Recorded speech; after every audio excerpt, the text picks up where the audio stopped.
नहीं श्याम भूल जाना, उस वक्त जल्दी आना, जय श्याम भूल जाना, उस वक्त जल्दी आना, नहीं श्याम भूल जाना, उस वक्त जल्दी आना, हरि बोल। श्याम भूल जाना।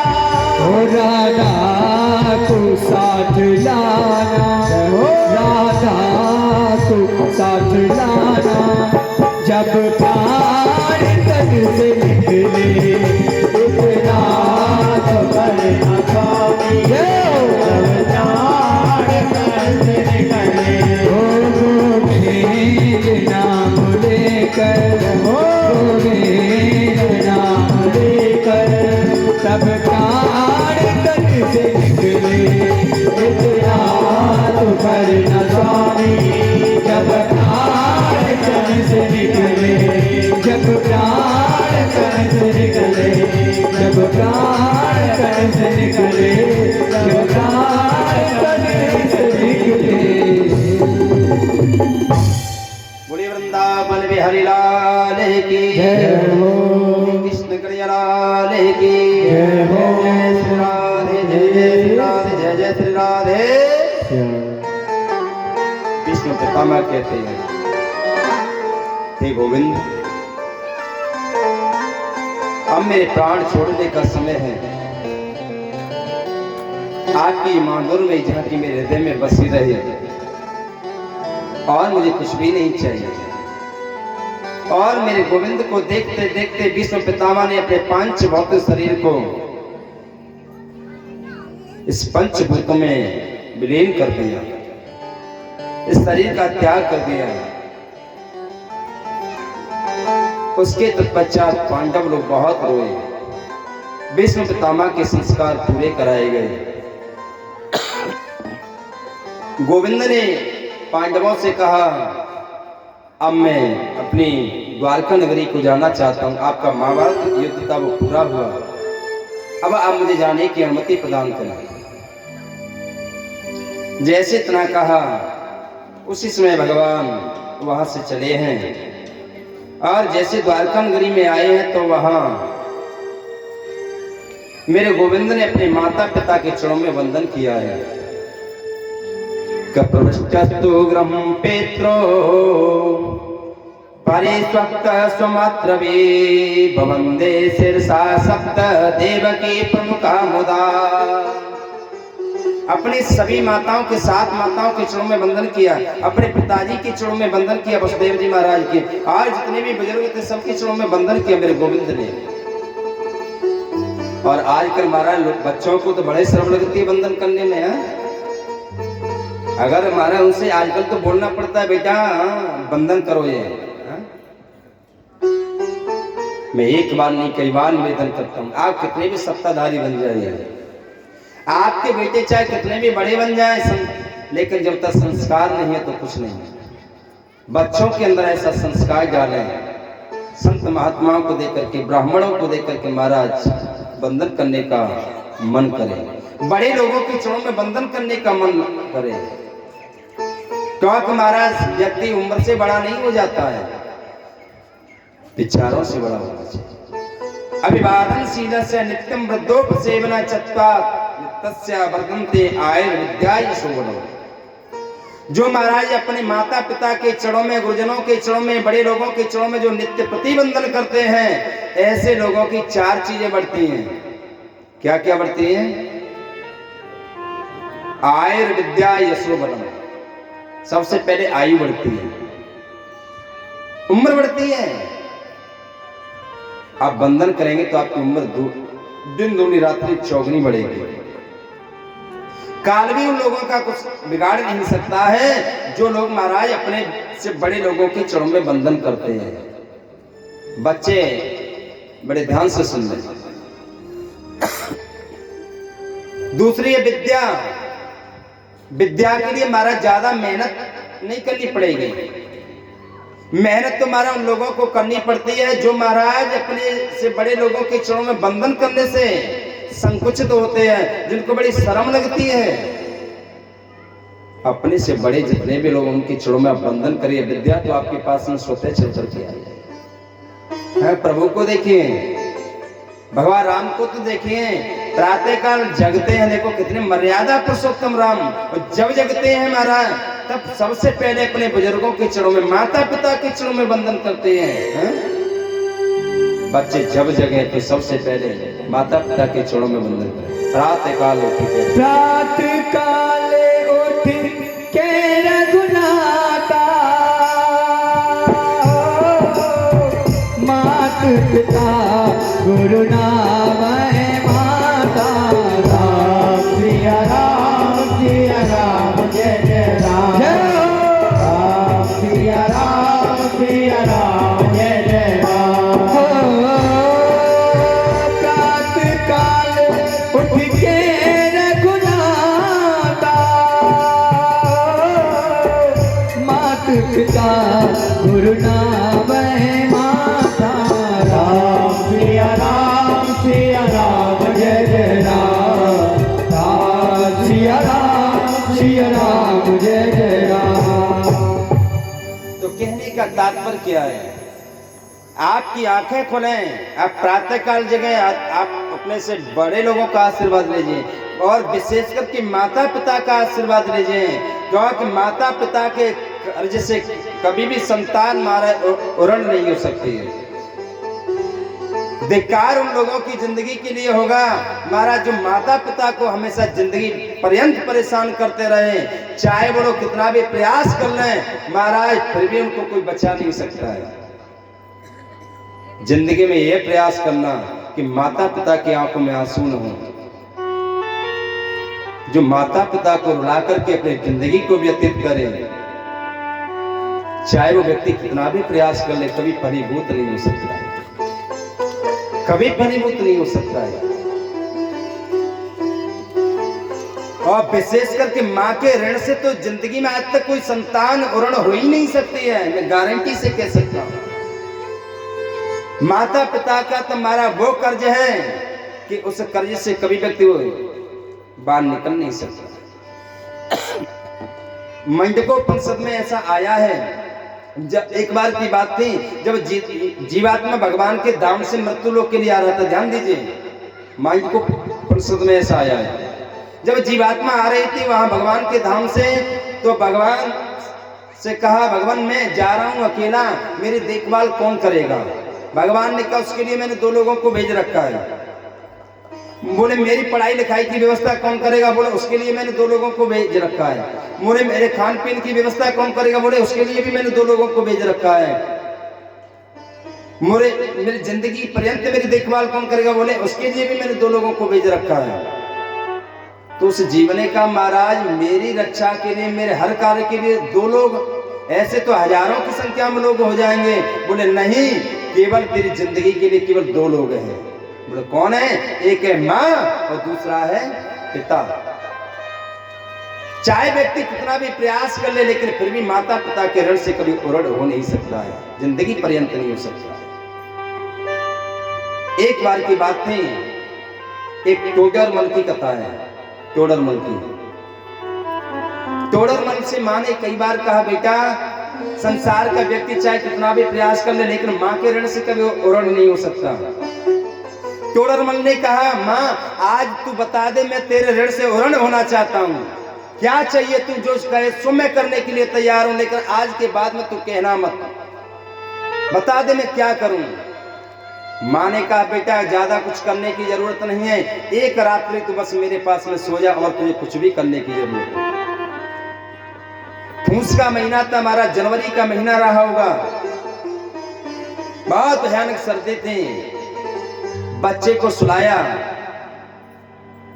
बगल में, रात्रि के 9 बजे होंगे, का बेटा ने निकल करके, बेटा ने पानी देना मुझे, सुन लीजिए ध्यान से, कहा बेटा मुझे पानी देना। तो उसी समय कहा, माँ चलो ठीक है, पानी ला करके दे दिया माँ को। थोड़ी देर में जैसे ही उसको नींद आई होगी, नींद आने ही वाली थी, इतने में 11 बजे होंगे कि माँ ने कहा, बेटा मुझे प्यास लग रही है, पानी दोबारा से देना। कहा माँ अभी तो मैंने पानी दिया है तुझे, फिर पानी? फिर ला करके दे दिया। बोले माँ के ऋण से आज ऋण होना है मुझे, माँ का कर्जा आज उतारना है मुझे। चलो कोई बात नहीं। लेकिन उसी समय क्या किया, माँ ने वो गिलास लिया, थोड़ा सा घूंट पिया और उसके बिस्तर पर पानी फैला दिया। कहा माँ ये तूने क्या कर दिया? बोले बेटा वृद्धावस्था है, सर्दी का मौसम, हाथ हिल गया इसलिए पानी फैल गया। बिस्तर दूसरा लिया, उसको बड़ी दिक्कत परेशानी हुई, दूसरा बिस्तर बिछाया, फिर सोया। जैसे 1 बजे होगा कि फिर कहा बेटा मुझे बड़ी जोर से प्यास लग रही है, पानी पिलाना। माँ से बोला माँ आज तूने क्या चनाकी खा रखी है, बार बार तुझे प्यास लग रही, क्या बात है? कहा बेटा बड़ी जोर से प्यास लग रही है। जुलजुला के साथ में पड़ा माँ के ऊपर। अब तुम्हारा माँ को ला करके पानी दे दिया, कहा ले, पानी ठोक करके रख दिया। माँ ने थोड़ा सा पिया और लेकर के फिर फैला दिया। कहा माँ क्या बात है, तू बार बार पानी फैला देती है मेरे बिस्तर पर, क्या बात है? बोले बेटा हाथ हिल जाता है। जैसे मारा 2 बजे होंगे, फिर माँ ने दोबारा से फिर पानी मांगा। कहा बेटा मुझे पानी दे दे। उस टोडरमल ने कहा माँ ये बता दे तेरी मेरे से कौन से जन्म की दुश्मनी थी, आज तू उसको निकालना चाहती है, क्या बात है? बार बार पानी, बार बार पानी। ला करके लिया, पूरा बर्तन ही ला करके रख दिया। कहा माँ ले इसमें से पीती रहे। माँ ने उसमें से पानी लिया और फिर फैला दिया। अब तो मारा माँ के ऊपर चिल्ला पड़ा। कहा माँ तू तो मुझे ऐसा लगती है आज मुझे मार करके ही मारेगी, आज मुझे तू जिंदा नहीं छोड़ेगी। उस माने का बेटा केवल 1 रात्रि में तुझे इतनी परेशानी हो गई, क्या तुझे पता है जब तू छोटा था, जब मैं तुझे बगल में सुलाते थे, जब तू टॉयलेट करता, मैं तुझे सूखे पर सुलाती, मैं गीले में सोते, तुझे आज 1 दिन में इतनी परेशानी हुई, 1 रात्रि भी तू सहन नहीं कर पाया। मेरी छाती पर पूंछ मुझे हाथ रख करके मैंने कितने कष्टों के साथ में तुझे झेल करके इतना बड़ा किया है, पाल पोस करके बड़ा किया है, और तू 1 दिन में माँ के ऋण से ऋण होना चाहता है। तो इसलिए ये कथा बताना चाहती है, ये दृष्टांत बताना चाहता है, जिंदगी पर्यंत में व्यक्ति माँ के ऋण से कभी ऋण नहीं हो सकता है। इसलिए मैं निवेदन करूंगा महापुरुषों से, महाराज आप बच्चों के अंदर ऐसा संस्कार डालें, बच्चे चरणों में बंधन करें, रोजाना बंधन करें, तो आयुर्विद्या, यश और बल 4 चीजों की प्राप्ति होती है। जो माता पिता को दुखी रख करके जिए उसको कोई जिंदगी में बचा नहीं सकता। भगवान कृष्ण ने माता पिता के चरणों में बंधन किया है, भूख लगाई है, क्योंकि महाराज हमें ऊंट की तरह नहीं, हाथी की तरह बन करके रहना चाहिए। संसार में आप ऊंट बन करके मत जीना। ऊंट को आपने देखा होगा, महाराज सूंड उठा करके चलता है, अपने सामने किसी को समझता नहीं है। ऊंट समझकर आप ऊंट की तरह नहीं, आप हाथी बन करके जीना। हाथी को आपने देखा होगा, चाहे वो कितना भी बड़ा क्यों न हो जाए, लेकिन महाराज फिर भी समाज में झुक झुक करके चलता है, समाज को संदेश देना चाहता है। भैया जिंदगी में कितनी भी विद्वता चल करके आ जाए, चाहे आपकी जिंदगी में कितनी भी डिग्रियां चल करके आ जाए, आपकी जिंदगी में कितना भी पैसा चल करके आ जाए, लेकिन हमारा संस्कारों को मत भूलना। आप बंधन करने से आप विमुख मत होना। ये हमें संस्कार बताना चाहते हैं, ये कथाएं बताना चाहते हैं। तो उसी समय भगवान ने चरणों में बंधन किया है। इधर जिस बालक को भगवान कृष्ण ने बचाया, आज उस बालक ने जन्म ले लिया और संत महात्माओं ने उस बालक का नाम विष्णु रात रखा, विष्णु रात। लेकिन जैसे ये बालक जो संसार में चल करके आया, तो बालक यह देख रहा था कि बोले जिसने गर्भ में जाकर के मुझे बचाया, जिसका दर्शन मैंने माता के गर्भ में किया, आकर वो इतनी बड़ी समाज में मुझे दिखाई तो देता नहीं है। भगवान स्वयं चल करके आए हैं और उस बालक का नाम क्या रखा? परीक्षित रख दिया। बताए परीक्षित किसे कहते हैं? महाराज संसार के लोग कहते हैं परीक्षित, महाराज उसको कहते हैं जो संसार के लोगों की परीक्षा ले, उसको परीक्षित कहते हैं। परीक्षित किसे कहते हैं?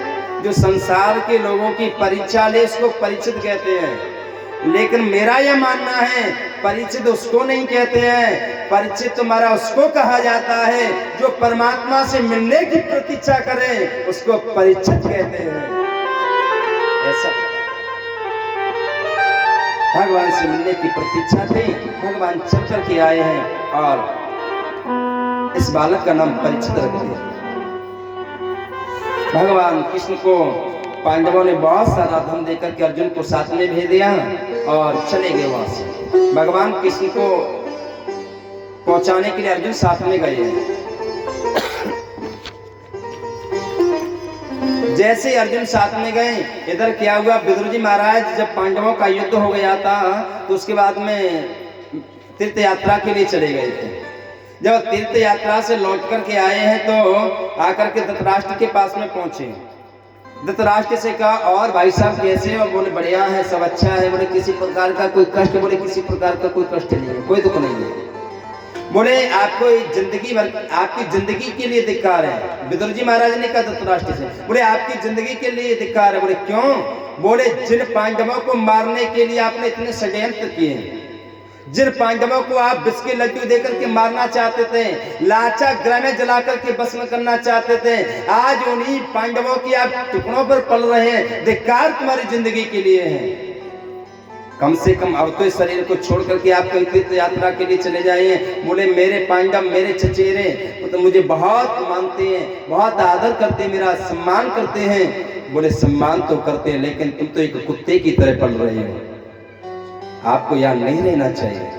आज तुम्हारे ऊपर काल मंडरा रहा है, तुम्हें पता नहीं है कि कुछ महीने बाद तुम्हारी मौत यहाँ कलेव आने वाला है, और जब कलेव आएगा तो उससे पहले तुम्हारी मौत हो जाएगी, तुम्हें शरीर को छोड़ देना पड़ेगा। वहां से लेकर के चले गए और सप्त स्तोत्र की यात्रा कराई है, वहां लेकर के गए। इधर क्या हुआ कि युधिष्ठिर जी महाराज जैसे धृतराष्ट्र के चरणों में अपने चाचा चाची गांधारी के चरणों में बंधन करने के लिए आए हैं, वहां धृतराष्ट्र को नहीं देखा और गांधारी मैया को नहीं देखा, तो अब तुम्हारा बड़े शोक में डूब गए। बोले कहीं ऐसा तो नहीं हमने इनके 100 बेटों को मार दिया, इसलिए शायद ये हमें छोड़ करके चले गए हो दुख के कारण। संजय ने कहा नहीं नहीं, विदुर जी महाराज ले गए हैं और बोल करके गए हैं कि जहां उनको लेकर के जा रहे हैं, आज के कुछ महीने बाद यहाँ कलेव का प्रभाव आ जाएगा और फिर यहाँ कोई नहीं रहेगा, इसलिए वो लेकर के चले, उनको सदगति हो जाएगी। अब तुम्हारे उसी समय पांडवों ने कहा ये तो बहुत बढ़िया खबर दी आपने। इधर युधिष्ठिर जी महाराज विचार करने लगे, आखिर अर्जुन को यहाँ से गए हुए द्वारका नगरी बहुत दिन हो गए, कई महीने व्यतीत हो गए, लेकिन अभी तक लौट कर के नहीं आए। आखिर बात क्या है? जब अर्जुन बहुत दिनों के बाद में लौट कर के कई महीनों के बाद में आए तो मारा उनका चेहरा है, मारा उदास है। उदास चेहरे को देखा और युधिष्ठिर जी महाराज ने पूछ रहे, बोले क्या बात है, आप इतने उदास क्यों अर्जुन? एक तो आप परसों की बोल करके गए, आप 2-3 दिन की बोल करके गए, और आप हमारा 6 महीने में वापस लौट करके आए, इसका कारण क्या है? और वो भी आपका मुंह लटका हुआ है, आपका चेहरा उदास है, क्या बात है? अर्जुन तो रो पड़े। अर्जुन ने कहा भगवान कि वंचितो महाराजा हरिणाम बंधुरूपिणा येन मे प्रथम तेजो देव विसमापनम। अरे भैया, जिन प्राण वल्लभ कृष्ण के बगैर एक मिनट भी हमने जीना नहीं सीखा, आज वह गोविंद हमें छोड़ करके हमेशा हमेशा के लिए चले गए। जैसे सुना इतने में माता कुंती के कानों में यह आवाज पहुंची। उसी समय माता कुंती ने अपने शरीर का त्याग कर दिया। जैसे दशरथ जी महाराज राम के बगैर एक मिनट भी नहीं जिए, राम राम कह राम कही, राम राम कह राम, राम राम कहते हुए दशरथ जी महाराज ने अपने शरीर का त्याग कर दिया। ऐसे आज माता कुंती ने कृष्ण कृष्ण कहते हुए अपने पंचभौतिक शरीर का त्याग कर दिया।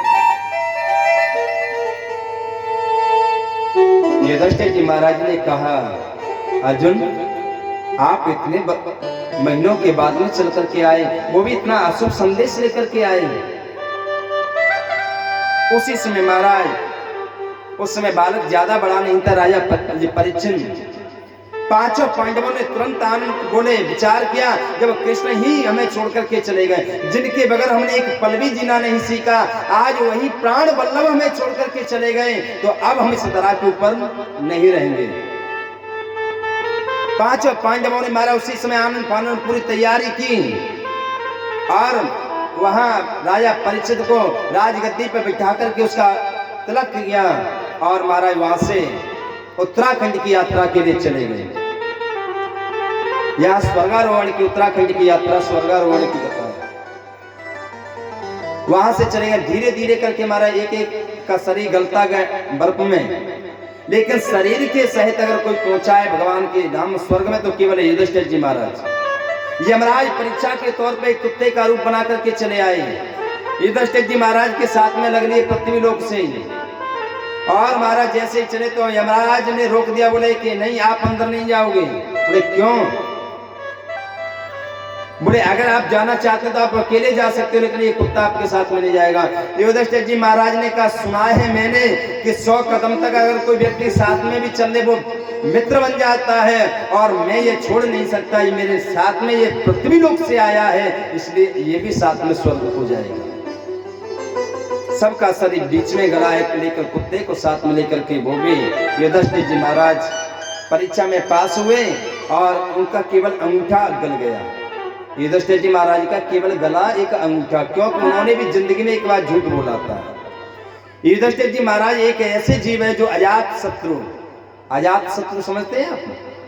जिसका कोई शत्रु ना हो उसको अजात शत्रु कहा जाता है। तो लेकिन उन्होंने भी जिंदगी में एक बार झूठ बोला था, बोले अश्वत्थामा, अतः अश्वत्थामा मारा गया, नरोवा कुंजरः, यह नहीं बताया कि नर है या हाथी है, इसके कारण उनका अंगूठा गला है। इस स्वर्गारोहण की कथा का वर्णन, और इसके बाद में राजा परीक्षित बड़े सुचारू रूप से अपना सिंहासन चला रहे हैं, राज्यभार अपने बढ़िया रूप से चला रहे हैं, क्योंकि पांडवों के दिए हुए संस्कार इतने बढ़िया है, दिव्य हैं कि महाराज जो भी मिलता है उसके चरणों में बंधन करते हैं। एक बार की बात थी, पांडवों के जाने के बाद में इनकी नगरी में महाराज कलयुग का आगमन हो चुका है कि यदा परिचिन कुरजांगले बसम कलिम प्रविष्टम निज चक्रवर्तते निसम्य वार्ता मनता प्रियम तत सरासनम संयुग सौंदराददे। यह बताया गया है, भागवताकार वर्णन करना चाहते हैं, कथा बड़ी आनंद की है, आप सुनते रहिए। देखो आप बड़े पिपासु बनकर के सुन रहे हैं, तो कथा कहने में मुझे बड़ा आनंद आ रहा है, और जो कथा में आज आनंद है, अरे कल देखना, कल की कथा में तो बड़ा आनंद आएगा, रोजाना आनंद बढ़ता ही रहेगा। जैसे कोई प्यासा व्यक्ति हो ना, प्यासा व्यक्ति, उसके बूंद में आप एक पानी की बूंद डाल दीजिए मुंह में, तो उसकी पानी पीने की और इच्छा हो जाती, जागृत होती है। जैसे अगर आप जैसे भीड़ बढ़ती रहेगी तो मेरी कथा कहने की और इच्छाएं प्रकट होती रहेंगी, और बढ़िया से बढ़िया कथा नई नई निकाल करके लाऊंगा, रोजाना नोटिस बना करके नई नई तैयार करूंगा, क्योंकि अध्ययन मेरा ऐसा नहीं है कि आज मैं ये कथा यहाँ सुना रहा हूँ, कल भी ये कथा फिर कहीं हो फिर यही सुनाऊँ, ऐसा कुछ नहीं है। देखो चरित्रों के नाम तो मैं नहीं बदल सकता, अरे कृष्ण के पिता का नाम तो वसुदेव ही होगा, अब मैं उसको कुछ और तो नहीं कर सकता, लेकिन हाँ एग्जाम्पल में जरूर बदल सकता हूँ, प्रमाण और है जो मैं बदल सकता हूँ। रोजाना का स्वाध्याय इतना रहता है कि शायद मुझे नहीं लगता है कोई ऐसा दिन मेरा निकलता होगा जिस दिन मैं अध्ययन न करता हूँ। 365 दिन में से मेरा ये रोजाना का नियम है, क्योंकि प्राणों की कथा कहने के वैसे थोड़ी हो जाती है, चिंतन तो चलता ही है। तो कलयुग का आगमन हो चुका था। राजा परीक्षित ने एक दृश्य देखा है, क्या देखा है कि धर्मपदई किंचन निच्छायाम प्लव्यगम प्रचते स्नासुर्वदना विभत्सा मिवमातर। क्या देखा कि महाराज स्वयं धर्म, इनकी राजधानी में कली का आगमन हो चुका है। एक वृष में एक बैल, 3 पैर जिसके कटे हुए, एक पैर के ऊपर खड़ा हुआ है। किसके ऊपर? एक पैर के ऊपर। और बगल में एक गाय रुदन कर रही है, और एक काला काला पुरुष इस गाय को ताड़ित कर रहा है, उस वृषभ को ताड़ित कर रहा है। अगर आपकी इच्छा हो तो मैं बता दूं कि ये 3 पैर कैसे टूटे इसके धर्म के, ये भागवत में तो नहीं है, थोड़ा भागवत से बाहर निकलना पड़ेगा। ये सिम्हा पुराण की कथा है, क्योंकि इस दास को तो सिम्हा पुराण की कथा कहने का भी सौभाग्य मिल चुका है। सिम्हा पुराण की कथा है, ये पार्वती खंड की कथा है। कथा उस समय की है, एक बार की बात है, एक राजा थे जिनका नाम है अनरण्य नाम के राजा है, जिनकी बिटिया का नाम है पद्मावती। एक बार की बात है, पद्मावती बिटिया किसी सुरसरी के किनारे पर जल भरने के लिए गए। इतने में क्या हुआ कि बूढ़े महात्मा जिनका नाम है पिपलाद संत निकल करके जा रहे थे। बिटिया जैसे देखा है और मन में कुछ चल करके आया, कहा बता करूं कि ये बेटी किसकी है। तुम्हारा बताया कि ये राजा अनरण्य की बेटी है, जिसके 100 पुत्र हैं। राजा के दरबार में पहुंचे, कहा राजन या तो अपनी बेटी का विवाह मेरे साथ में कर दो, नहीं तो तुम्हारी राजधानी और तुम्हारे 100 बेटों को जला करके भस्म कर दूंगा। पुरोहित के कहने के कारण राजा अनरण्य की इच्छा न होते हुए भी अपनी बेटी का विवाह बूढ़े महात्मा पिपलाद के साथ में करना पड़ा। जैसे ही विवाह किया तो महाराज अपने बूढ़े पति पिपलाद के साथ में पद्मावती रहने लगे। एक बार की बात थी, पुनः ये किसी सुरसरी के किनारे पर जल भरने के लिए गई। इतने में क्या हुआ, धर्मराज स्वयं अपना रूप छिपा करके और यहाँ चल करके आ गया और क्या कहा कि हे स्त्री, अगर तुम मेरी अनुचरी हो जाएगी तो मैं तेरे गारंटी से कह सकता हूं, मैं तुझे करोड़ों संपत्ति की मालकिन बना दूंगा। एक बार तू मेरी हो जा। तू बूढ़े पिपलाद बूढ़े महात्मा के साथ में रहकर के क्या करते हैं, मेरी बन जा। जैसे इतना कहा होगा, अब तो महाराज पद्मावती के अंदर क्रोध चल करके आ गया और उस सुरसरी का जल लिया हाथ में और कहा या तो तू अपने असलियत रूप में चल करके आ जा, मैं तुझे साथ देती हूं। तो उसी समय जैसे ही महाराज आओ तो धर्मराज थरथर कांपने लगा, कहा नहीं नहीं, मैंने तो अन्याय कर दिया, मैं तो केवल परीक्षा के तौर पर चल करके आया था, लेकिन मैं ऐसे नहीं। बोले मैं तुझे साथ देती हूँ कि तेरे चारों क्षण खत्म हो जाए। ये मेरा साप है, माँ पद्मावती का ये साप है धर्मराज को। अब जब गिड़गिड़ाने लगा, चरणों में गिर पड़ा तो कहा कि मुझे क्षमा कर दो, मेरे से बहुत बड़ा अपराध हो गया। मैं तो परीक्षा के तौर पर आया था, लेकिन मेरी परीक्षा में पास हो गई। तो उसी समय पद्मावती ने कहा इतनी मैं छूट आपको दे देती हूँ, जब सतयुग का अंत होगा उस समय तुम्हारा एक पैर चला जाएगा, जब त्रेता का अंत होगा उसमें आपके 2 पैर चले जाएंगे, जब द्वापर का अंत होगा उस समय आपके 3 पैर टूट जाएंगे, जब कलयुग का पूरा अंत होगा उस समय आपके चारों पैर टूट जाएंगे, और जब पुनः सतयुग का निर्माण होगा तो आपके चारों चरण ही पुनः निकल करके आ जाएंगे। ये पद्मावती का साप। तो आइए फिर हम वही चलते। इसलिए आज ये धर्मराज, ये बैल कोई साधारण पुरुष नहीं है, स्वयं ही धर्मराज ही आप बैल बन करके आया है। धर्मराज स्वयं बैल बन करके आया है। जब इतना कहा तो उसी समय अब तो थरथर कांपने लगा कली विचार करने लगा, मैं क्या करूं। राजा परीक्षित ने देखा, क्योंकि ये काला पुरुष कोई और नहीं, ये कली है। कली नाम अधर्म का है, कली नाम असत्यता का है, कली नाम दोषों का है। तो महाराज जैसे कली को देखा, राजा परीक्षित ने अपने हाथों में लिया धनुष और बाण और उस कली का भेदन करना चाहते हैं। आओ तुम्हारा ये कली थरथर कांपने लगा, गिड़गिड़ाने लगा, कहा महाराज मुझे क्षमा कर दो, मुझे माफ कर दो, मेरा आगमन आपकी नगरी में हो चुका है। मैंने सुना है राजा के यहाँ तुम्हारा अच्छे लोग भी रहते हैं, राजा के यहाँ बुरे लोग भी रहते हैं। महाराज मुझे आप रहने के लिए स्थान दे दीजिए, मैं वहां बना रहूंगा, लेकिन मुझे मारिए मत, मुझे क्षमा कर दीजिए।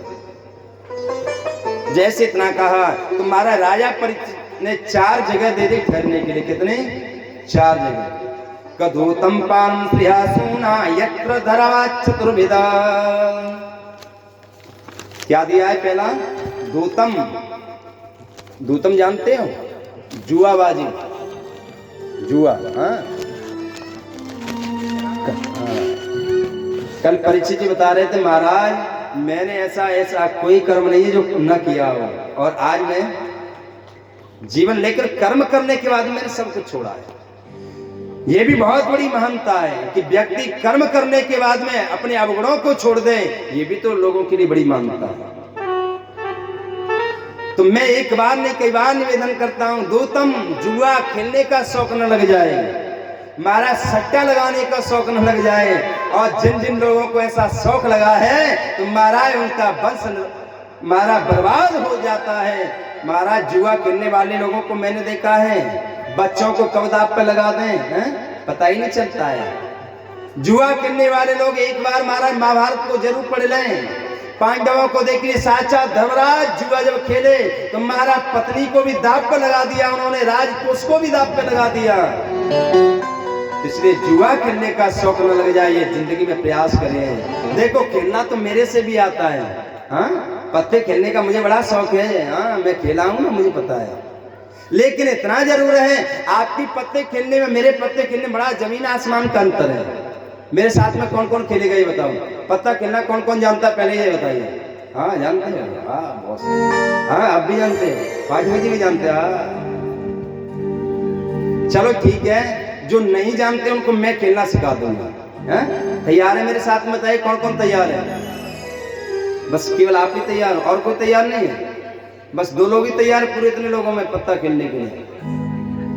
मेरे साथ में पत्ता खेलोगे तो हमारे बड़ा आनंद आएगा पत्ता खेलने में। हाँ मैं सत्य कह रहा हूँ, हमारे तो पत्ते ही कुछ अलग है।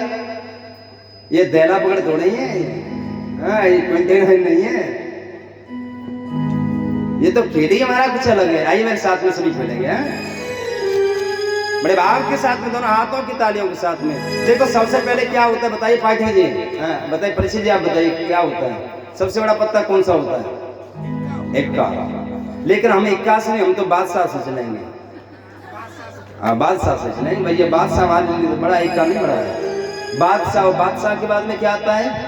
बेगम, बेगम। बेगम के बाद में क्या आता है? गुल्ला, गुलाम। आइए तो मेरे साथ में सभी गाएंगे। आज खेलेंगे पत्तों की बाजी, आज खेलेंगे पत्तों की बाजी, वो मेरा गाना बड़ा मिठाजी। जय श्री श्याम बोल, जय श्री श्याम, जय श्री श्याम बोल, जय श्री श्याम, जय श्री श्याम बोल, जय। आज खेलेंगे पत्तों की बाजी, आज खेलेंगे पत्तों की बाजी, आज खेलेंगे पत्तों की बाजी, आज खेलेंगे पत्तों की बाजी, ओ मेरा गाना बड़ा है मिठाजी। जय श्री श्याम बोल, जय श्री श्याम, जय श्री श्याम बोल, जय श्री श्याम, जय श्री श्याम बोल, जय।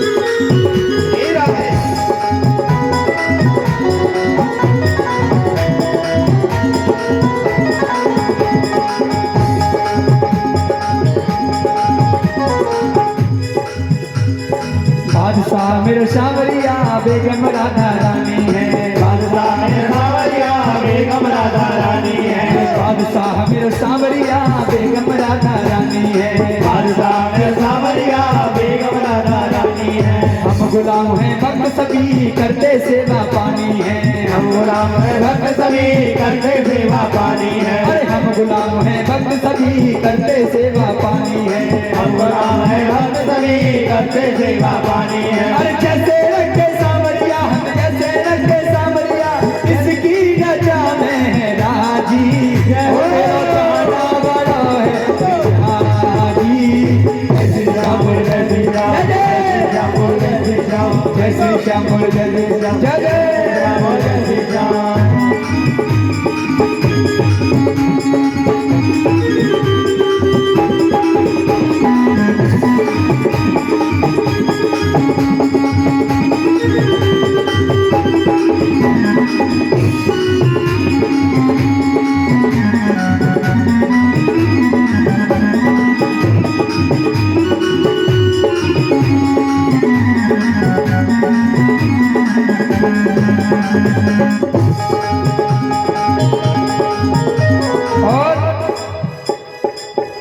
बादशाह के बाद में बेगम, बेगम के बाद में क्या है? गुलाम, गुलाम के बाद में क्या है? दैला, दैला के बाद में नौला, नौला के बाद में अच्छा, और फिर उसके बाद में सत्ता। तो आइए मेरे साथ में। हाँ, बड़े भाव से। अभी तो रह गए ना पत्ते, अभी कैसे पूरे नहीं हुए? हाँ, हरि बोल। पहला दसद है नाला नौन दिलाए हैं, पहला दसद है नौला नौन दिलाए हैं, पहला दसद है नैला नौन दिलाए हैं, पहला दसद है नौला नौन दिलाए हैं। आठ पैर एक पीतल के साथ सरोने गाए हैं, आठ पैर पर पीतल के साथ सलोने गाए हैं। छत्रियों के राजा है, छत्रियों के राजा, अब इसकी रखो में है राजी, मेरो दादा बड़ो है मिजाजी। जय श्री श्याम बोल, जय श्री श्याम, जय श्री श्याम बोल, जय श्री श्याम, जय श्री श्याम बोल, जय श्री श्याम, जय जय श्री श्याम।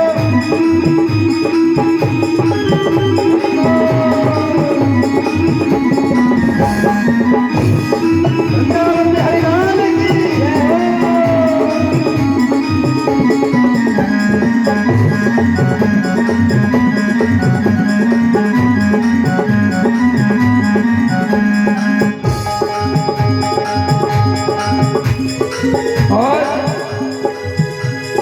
पांच तत्व की है काया, चार विद की है माया, पांच तत्व की है काया, चार वेद की है माया। त्रिलोकी के राजा है, सतगुरु इसकी है माया, त्रिलोकी के राजा है, सतगुरु की है माया। पांच तत्व की है काया, चार वेद की है माया, पांच तत्व की है काया, चार वेद की है माया। त्रिलोकी के राजा